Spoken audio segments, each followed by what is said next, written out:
Ce jour dédié pour la leçon de l'âme du Rav Israël Yosef ben le Rav Moshe Yaakov Zecher Tzadik Livracha.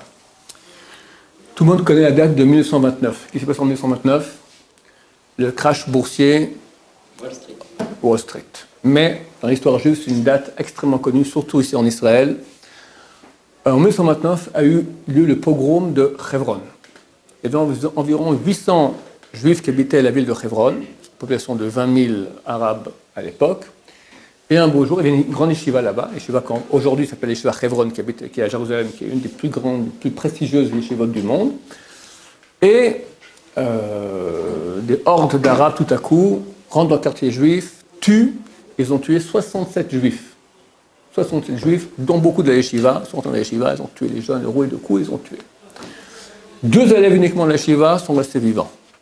Comment? Ils sont fait tabasser par les Arabes, ils sont tombés par terre, et les Arabes, après, ont regardé, ils ont cru qu'ils étaient morts, ils sont restés pendant quelques heures immobiles. Tous leurs copains étaient morts à côté, ils n'ont pas bougé du tout pendant des heures.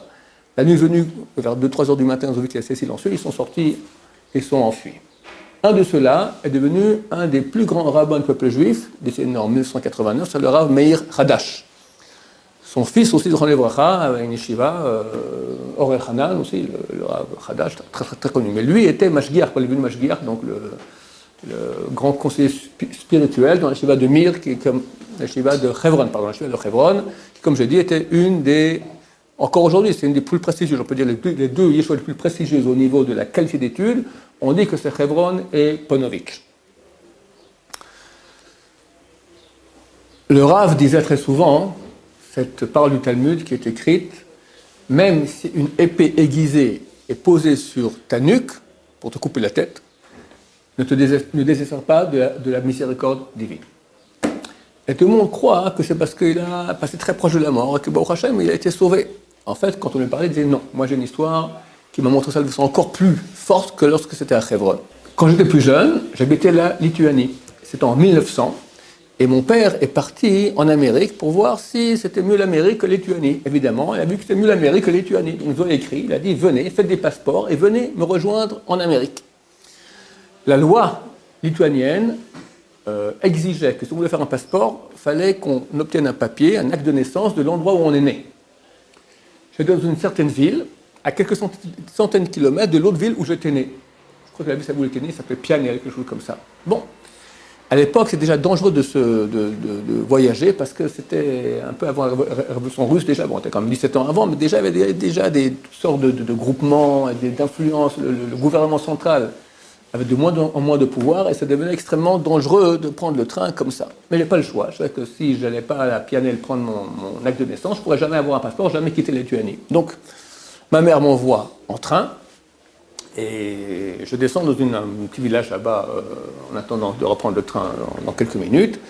Il y a un flic qui vient vers moi et qui me dit « Et toi, qu'est-ce que tu fais là ?» Il dit je vais à Pianel, je dois prendre mon acte de naissance. Non mais tu me prends pour un... Comment, par ces conditions qu'il y a aujourd'hui, les parents envoient un enfant de ton âge comme ça tout seul, viens suis-moi au poste. Et il lui hurle dessus. Et il commence à poser des questions. Et lui est terrifié, petit enfant, terrifié. Et quand il doit répondre non, il se trompe et il répond oui. Et quand il doit répondre oui, il se trompe et il répond non. Et après, voilà, le type, il commence à s'énerver, il le prend comme ça, il apprend encore d'autres copains à lui, et il commence là-bas à lui faire un vrai interrogatoire. Le pauvre, il est terrorisé, et il répond tout de travers. Il fait très très chaud, on est en plein été, vient la pause de midi, tous les copains vont manger, le flic, il est arrêté, il reste près de lui, et aigri qu'il n'a pas encore réussi à lui soutirer la vérité, qu'il était vraiment un traître et un espion. Enfin, il lui dit, tu sais quoi? J'en ai marre, suis-moi, je vais te tuer. Suis-moi. Il va dans la cour, lui met le fusil comme ça, entre les épaules, tourne-toi. Il se tourne, lève la tête. Et il est paralysé. Lève la tête, je te dis. Il n'arrive pas à bouger, il veut lever la tête, il n'arrive pas à bouger. Il répète des télim sans cesse. Je vais te tuer. Il charge pour le viser. Du coup, il y a un capitaine qui dit hey, c'est quoi tout ce bruit-là dans la cour? C'est un traître. Écoute, mon cher ami, t'as vu ce petit gosse là, il était tout minuscule comme ça, terrorisé. T'as vu? Quand tu veux te mesurer à quelqu'un, prends quelqu'un de la mesure de toi. Je veux dormir, laisse-moi tranquille. Allez, libère-le. Et on libéré, il est sorti. Il a couru à la gare. Il s'est promis qu'il beaucoup de Torah, beaucoup de mitzvot, beaucoup... Bon, il a dit qu'avec le temps, évidemment, les grandes décisions, elles s'érodent, mais quand il est devenu le Rav Meir Hadash. Même quand une épée aiguisée se trouve sur notre nuque, ne jamais désespérer de la miséricorde divine.